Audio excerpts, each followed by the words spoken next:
for joining us on this episode of Candid Conversations from Woofs to Wiggles. Today we're speaking with Michelle Stern, the owner and founder of PoochParenting. Michelle is not just a family dog mediator, a certified dog behavior counselor, trainer, fear-free professional and dog foster mom. She was also a teacher for 16 years. Michelle is with us and she is ready to discuss everything related to dogs. So without much ado, let's welcome Michelle. Hi, Michelle. Thank you for being here. You share your background and expertise in the field of dogs in homes with young children, including what led you to becoming passionate about this topic. Yes. So first and foremost, I'm a mother, and so I understand what it's like to live with kids and dogs and navigate the potential chaos that comes with the two.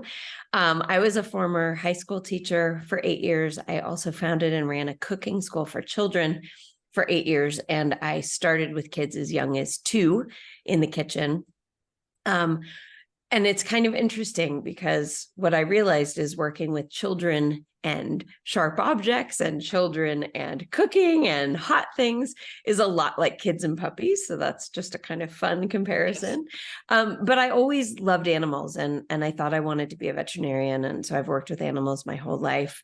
Then organic chemistry sort of weeded me out, as it does so many people in college, which is what led me down the teaching biology path, because then I could share my enthusiasm of different topics about animals and the environment with others. But as an adult, I got rekindled with my childhood mentor, who was the behavior specialist at the shelter where I volunteered, and took her whole series of behavior classes and went through her program and certification program to become a dog behavior consultant. And what I realized in the process of becoming a dog behavior consultant is how few dog professionals have really solid, super people skills, and how few dog people really understood kids, because a lot of dog folks are afraid of kids.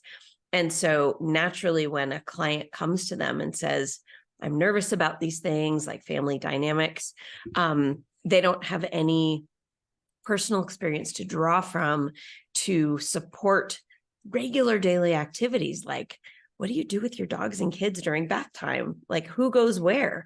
And how do I fold laundry? And how do I make meals? And so I realized that that was a niche that was unfilled by people who really had very warm people skills, but also very compassionate dog skills as well. Fantastic. I know working as a nanny, sometimes there are dogs in the home, and the dogs maybe have been there before the children arrived. And so the dogs are kind of feeling like they're not loved anymore. Yeah. So there's that dynamic as well. What are some considerations that parents and nannies should make when introducing a new dog into a household or a new baby into the household so that everything can remain safe and there can be a harmonious relationship? Yes. Well, I could talk about those two topics for days and days. So I'm going to have to make that simple. I think there is a different answer if you're introducing a baby to a household that already has a dog. If you're bringing home a baby to a house with a dog, that is a very different situation than bringing home a dog to a family who already has kids. And I think that the people you work with are dealing with both of those sets of circumstances. Yes. So in many cases, a family might be hiring a nanny and going through the process before the baby is born. And that's when I love to work with clients also, because I feel like we can really do so much groundwork ahead of time to make sure that we're setting everyone up for success. So if that was the case and your students and listeners are helping a family and getting to know each other before the baby even comes home, I would encourage them very much to talk to the family about all of the things that they could be doing to prepare their dog for this big transition. Not only does the dog now have to get used to the nanny who may be living with them, may not be, but in all likelihood, it's possible. That's a big transition for a dog. So you have a new human in the home, an adult, and then you end up with a baby in the home And babies have very unpredictable routines, and they cry a lot for a variety of reasons, all of which are very developmentally appropriate. And so that can be very stressful for some dogs, especially if the dog is sensitive or fearful or anxious. That happens a lot. Sometimes you have a dog that's overly confident and parents don't necessarily exercise the type of caution that they should be exercising with the dog and baby. The baby is so tender and fragile and vulnerable. And sometimes parents think, perhaps because of what they've seen on Instagram, which, by the way, most of that's very dangerous stuff, that they should just let the dog come over and sniff the baby. But I don't love the idea of the sharp end of the dog being close to the vulnerable end of the baby. I don't really advise that. So whether or not your nannies talk to these people about bringing in a resource like me, or whether nannies work with me directly so that I can really coach them, or whatever, I do want families who are bringing babies home to existing dogs to really understand there's a lot they can do to get their dog ready for this ahead of time, including buying equipment to keep everyone safe, such as baby gates and pens and things of that nature. Now, the other question you asked, which is how do you prepare the family if you're bringing home a dog to a family that already has kids? So what you might want to do, families, it's very common for a family to say, oh, we're going to get a puppy. And then, the dog and kids will grow up together and everybody's going to be best friends. And it's great. And I agree. I do think that's a wonderful premise. But I do think that a lot of families are wearing rose-colored glasses about what it's really like to live with a puppy. They introduce mayhem to a household. And I say this with absolute love because I love puppies more than most people. But they come with a ton of work. So it's almost like having an extra child or two who don't learn to speak the same language as you because, there's the whole different species thing going on. But it becomes quite difficult. So it also depends on the age that the children are when the dog is introduced. Really little kids under the age of 5 have trouble following directions. They often want to hug and squeeze and cuddle the puppy because it's so cute and it looks like they're stuffed animals. But puppies don't usually like being restrained. They don't like the lack of consent. And often to protect themselves, they bite. So we need to really help parents with age-appropriate expectations of what their kids should be doing, what the dog should be doing. And if kids aren't capable developmentally of doing the right things, then we need to implement management, same as before with baby gates and pens and things like that, so that we prevent the kids from making very regular, normal mistakes, right? Older kids tend to be better. I tend to recommend that families don't even get a dog until the kids are older than 6, just for peace of mind purposes, and the kids are more capable of following directions. And I also just want to acknowledge the challenge that many nannies face. And I see you nannies, that a lot of responsibility is put on you. And whether or not that's appropriate or not, that's not my place to say, but I do want to just empathize with you that it's very hard for you to ensure that the kids and dog are safe unless you've been trained with some of the things that I know, how to recognize signs of stress in dogs, how to know what kids are developmentally capable of doing certain things. These are really a lot for people. There are a lot of expectations placed on caregivers to keep everyone safe without a lot of preparation, unfortunately, ahead of time, usually. Well, thank you for saying that. Now, you've brought up something, and I thought I'd just ask, is it easier to introduce a puppy to a family or an older dog? Because obviously everybody wants a puppy, but there's so many dogs in shelters that maybe are older that would love to be in a home. So is it easy? Is there an easier or harder age of animals? I have to give the horrible answer of it depends, right? It really does depend on the experience level of all family members, nanny included. Some people really are uncomfortable around puppies. If you have grandparents in the home a lot who are fragile or who have frail skin, puppies literally tear them open not because they're mean or inappropriate. That's just puppies Mhm. bite. The way that babies teeth on things, puppies Yes. bite. That's very normal. Some adult dogs who love children, you need to choose a dog that absolutely loves the kids, maybe that goes to say hi to the kids before it goes to say hi to the adults.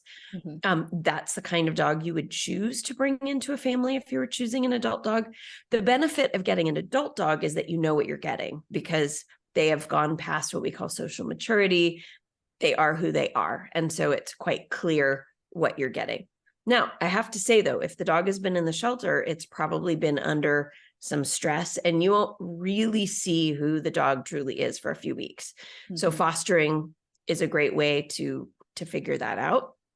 And I also want to acknowledge that the types of clients that you are all working with may choose to go with a breeder because they think that's the status quo. They think that's what they need to do or whatever, because then they think they can get what they want. And in many cases, that's true. But again, which breeder they choose is very important on the result that they get. So not all breeders are created equal. I love a good breeder, nothing better than a good breeder. But unless you know what to look for, red flags, etc., there's a lot of sneaky, conniving things online that you might be getting a puppy from a puppy mill that has a great website and it looks great, but it's not. So, working with someone who can help guide where the puppy is coming from, even what type of shelter or rescue the dog is coming from, I do think makes a difference for success. Thank you. And what are some signs that a dog may not be comfortable or might be stressed around young children?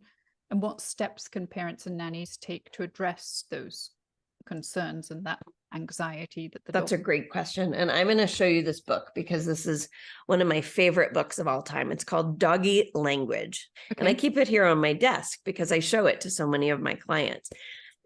This book is a cartoon book, which makes it relatable to people of all ages, but it demonstrates the different types of body signals that dogs give when they're happy, when they're sad, when they're stressed, when they're scared, when they're feeling aggressive, when they're defensive. And so, for example, I'm going to just open it to a random page. Now, a lot of people mistakenly believe that a dog who's wagging his tail is happy, period, end of story. But as you would guess, it's much more subtle than that. And there's different types of wags. So unless you really become familiar with how to interpret dog body language, you may interpret arousal or stress as happiness, in which case you wouldn't intervene or help the dog. If the child was playing with a noisy toy that was causing stress, you wouldn't step in and say, hey, let's play with the toy over here instead, right? So intervening is really good. But here is an example of the dog. These are different tail wags and they mean different things. And this book really clearly discusses that. And this is a really fun book. I encourage families to keep it at the dinner table and to pass it around and talk about it. But there are a few common signals that I think are misunderstood. And I'm going to just list maybe 4 of them that I think are really important to understand. Number 1 is if a dog looks away, it's uncomfortable with something that's going on over here. If it looks away, it's trying to say, I don't want to be a part of that. Okay. Sometimes you see the whites around their eyes. That's called whale eye. It's a sign of stress. So that's something, if you notice the dog's eyes go wide, you need to step in. Generally, I don't move the dog away. Generally, I move the child away because it's usually, let's be honest, it's usually the kid doing something that's making the dog uncomfortable. Sometimes if the dog yawns or if they flick their tongue like this when they haven't been drinking or eating, it's these tongue flicks. Those are also signs of stress or worry. And those things can often happen if a child is running too close, if the child is carrying a noisy toy that the dog is unfamiliar with, you may see them look away, you may see them yawn.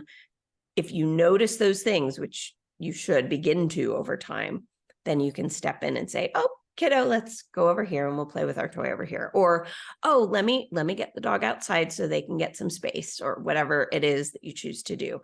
But we need to help those dogs because we call those whispers.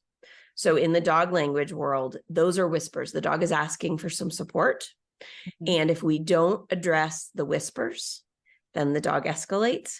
That often becomes a growl, which we never want to punish a growl, because a dog growling is a good thing. They're telling us they need help. And if we ignore the growl, then they will bite. And usually that does not happen without a lot of warning signals that people miss quite often. Bites generally, 90% of the time, do not come out of nowhere. The dog might be in pain. The dog might be stressed. The dog might be sick. The dog might be cranky. Whatever the reason is, they generally let you know before they bite. And so bites are typically avoidable. Okay.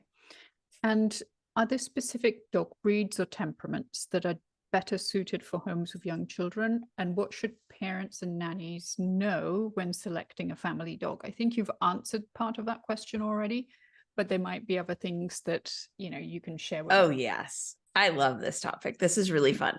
So I'm going to start by saying that it's harder to categorize and say all golden retrievers are good with kids. We need to remember, just like the kids that we all work with, that individual differences are common, and that there's a gamut of experiences behaviorally that you may experience within any certain breed. But typically, dogs like Labradors or Spaniels or I'm trying to think, my dog might bark in a second. Right. I apologize in advance. But what we call these gun dogs, so pointers, Labradors, retrievers, and spaniels, are bred to really work with people, to be helpful to people, to be right alongside people in their work. Those dogs tend to be good family dogs. Okay. I would not look for any of those dogs that are field bred, because if you get a field bred lab or a field bred golden, for example, you're getting a dog that was bred to work and go retrieve ducks or whatever. And these are dogs that have a much higher energy level than a dog that you would probably want living in your house with kids, especially if you're too busy for adequate exercise.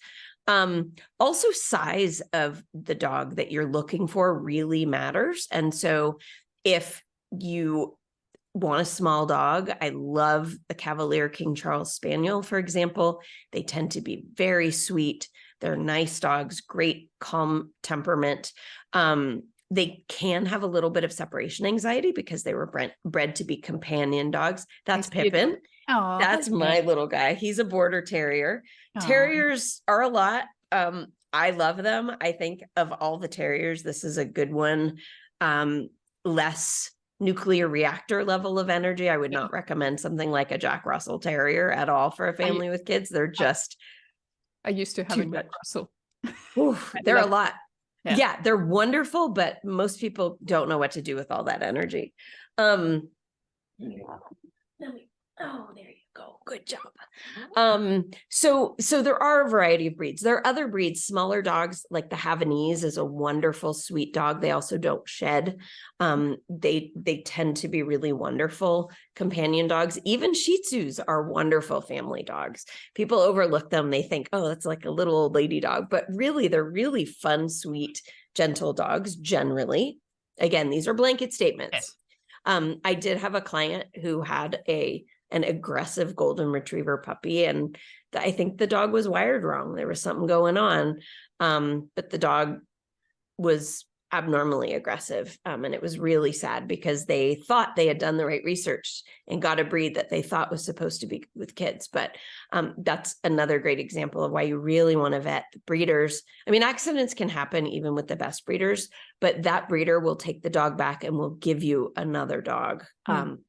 Which is still heartbreaking, I realize, but a good breeder stands by their dogs and does what's needed. So in general, there are a lot of dogs. Some people really like Bernese Mountain Dogs, for example. They're gigantic. Be prepared for drool and a lot of shedding.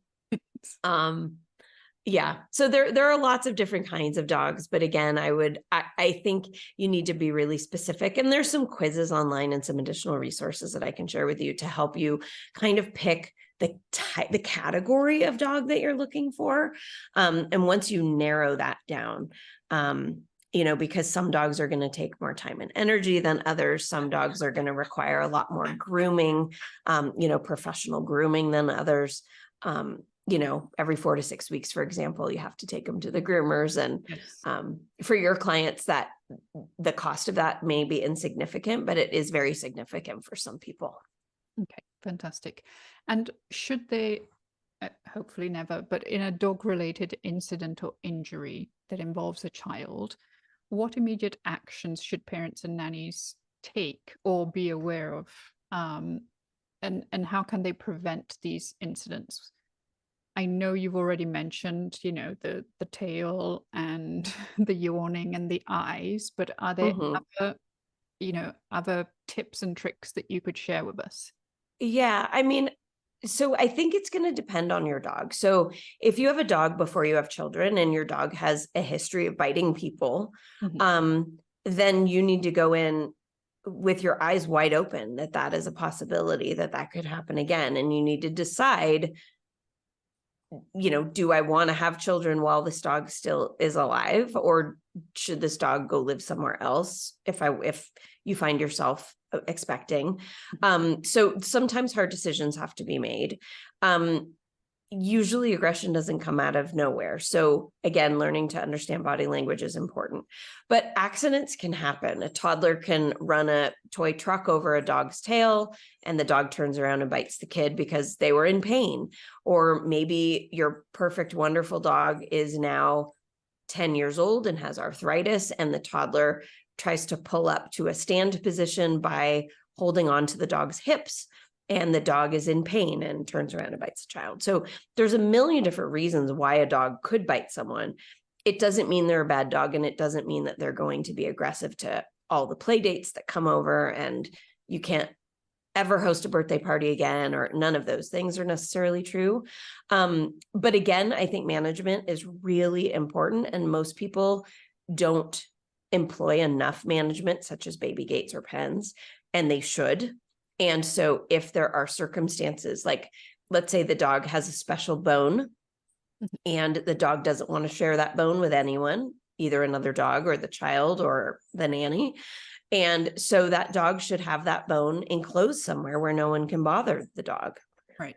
Because there should be no reason anyone should be taking things away from the dog in those circumstances, because that could result in a bite. So I know that a common objection to using pens and baby gates in beautifully designed high-end homes, there are objections such as, it doesn't go with my decor, or I don't like how it looks, or whatever.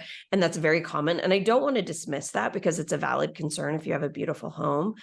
But I think there are ways to do things where you prevent access from the kids to the dog and vice versa that have to happen sometimes. Yeah. And maybe you end up with something that's retractable, so you don't see it all the time and it rolls away into almost nothing. But I do think that we have to help parents who care deeply about how their house looks understand the stakes if they don't employ strategies like that, and remind them that this is temporary, that this is just for a few years until we all learn how to be polite and respectful around each other. And then you don't have to use those anymore. But you also have to remember that maybe you're going to host a child at your house who's afraid of dogs. Yes. Or you're going to have a birthday party and the kids are going to be running around crazy, running and playing and screaming. And for some dogs, that's a really tough environment. And for some dogs, excuse me, my watch talked.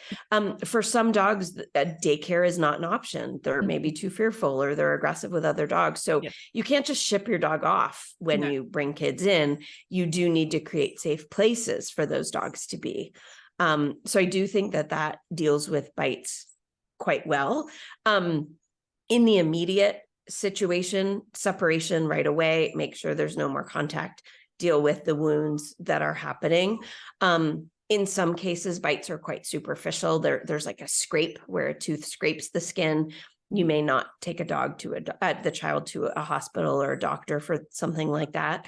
But typically, if somebody does have to go to a doctor or hospital, that is reported, and you do need to know that it's possible that the dog will now have a record, and could be put in a quarantine type of situation.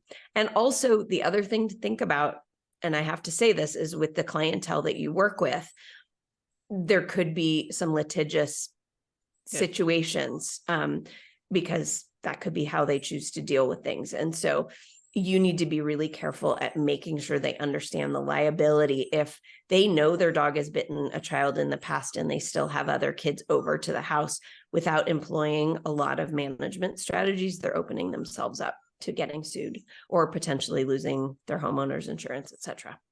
Okay, well, thank you very much. So if you had 3 tips to anyone who wanted to have a dog but had children in the home, what would they be? Okay. So I would say don't rush and pick something just because it's cute and it's available. I think you need to be really thoughtful, and you need to choose something that, if you already have kids, that loves your kids. You don't want the shy one. You don't want the one hiding in the back because you're going to save it. You need a confident dog that loves your children. So I would start with choosing the right dog and working with someone like me or another professional to help you choose. We love to do that. It's like the greatest gift to help a family. So that would be one. Number 2, use management strategies. They are lifesavers. They prevent kids from making mistakes, and they prevent dogs from making mistakes. I think that is really, really important. And I think the final one would be to get familiar with, dog body language, and a book like this really, really helps, because then there may be things that are triggering your dog that you would never have imagined. Why would a balloon scare my dog? It's just a balloon, but to the dog, maybe it represents something else. Yes. And so being able to recognize when the individual is stressed out, or needs support, so that you can offer that. Fantastic. And if our viewers and listeners want to reach out to you, how can they find you? They can find me a couple. Yes, we'll do links. They can find me a few ways. The best way is through my website, which is PoochParenting.net. I'm also Pooch Parenting on both Instagram and Facebook. I have 2 different podcasts. One of them is an ongoing podcast. It's called the Pooch Parenting Podcast. And the other is just a very short, limited edition podcast series called Parenting Kids and Dogs 101. Each episode is just 10 minutes, and there are 15 episodes. And they cover a variety of topics that relate to living with kids and dogs. Nannies would find it helpful also. All right, fantastic. Well, thank you so much for answering all of my questions. And I'm sure that it's been very, very helpful to me. So I'm sure it'll be very helpful to everybody else. Great. I hope so. I look forward to hearing from you all. Thank you.